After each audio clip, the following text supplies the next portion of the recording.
Did you know the Great Pacific Garbage Patch contains 1.1 to 3.6 trillion pieces of plastic?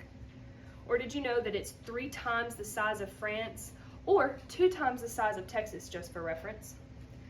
Or did you know that the sea turtles in that area's diet consists of 74% plastic? These are all facts I found at EradicatePlastic.com in reference to the Great Pacific Garbage Patch. And maybe you didn't know these things, but that's why I'm here today to inform you about the Great Pacific Garbage Patch. I'm going to explain to you exactly what it is and how it was formed, what effects it's having on marine life as well as humans, and what's being done to stop it. So what is the Great Pacific Garbage Patch? The Great Pacific Garbage Patch is one of 5 garbage patches at the ocean surface. However, it is the largest one and it's located between California and Hawaii. According to the oceancleanup.com, these are created from trash flowing from rivers that empty into the ocean. All of this trash and plastic that is buoyant is staying on the surface because it can't be broken down unless it gets days and days and years of sun exposure, causing it to finally break, or until marine animals finally consume it. So marine animals consuming plastic, I'm sure we understand, is going to have an effect on the species in that area. Well, according again to the oceancleanup.com, there's 700 species in the area that are coming in contact with this plastic. And out of those 700 species, 17% are already considered threatened or endangered. It's affecting these animals because even 46% alone of that plastic is actually fishers nets that are causing these animals to get trapped, and they may not be able to get back to the surface for air, or they spend all of themselves fighting their way out of it only to be unsuccessful. At this point, there's actually more than 180 times more plastic on the surface in these areas than there is marine life. So how does this affect humans? It affects us through a process called bioaccumulation.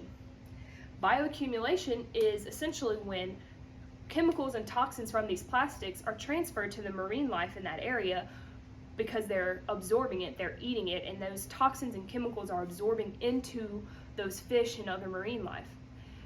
Fishermen are then fishing these and serving them to us humans because we all eat fish, or most of us eat fish. Once we've eaten those fish that have absorbed those chemicals and toxins, we are then absorbing those chemicals and toxins. And now that slowly has an effect on us.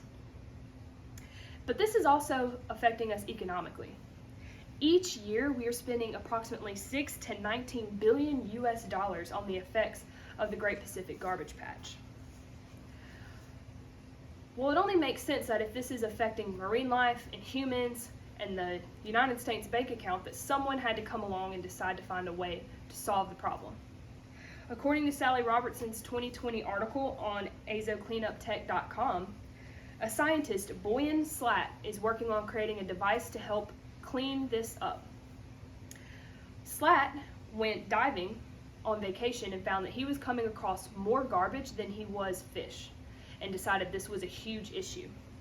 After doing lots of research, he decided to create a device that's going to clean the Great Pacific Garbage Patch, hopefully by half over a 5-year time span.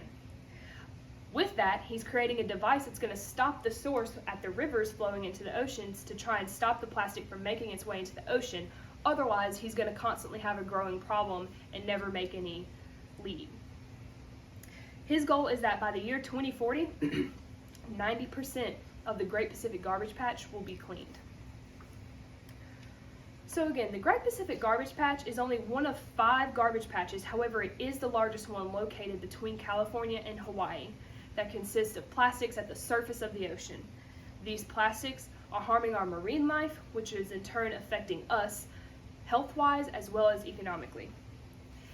And currently, scientists are working on a way to clean this up and to stop the growth of it, so that hopefully by the year 2040, it won't be such a problem. Something that stood out to me during my research was a quote by Henry David Thoreau, and that's what I'll leave you with today, which is, "What is the use of a fine house if you haven't got a tolerable planet to put it on?"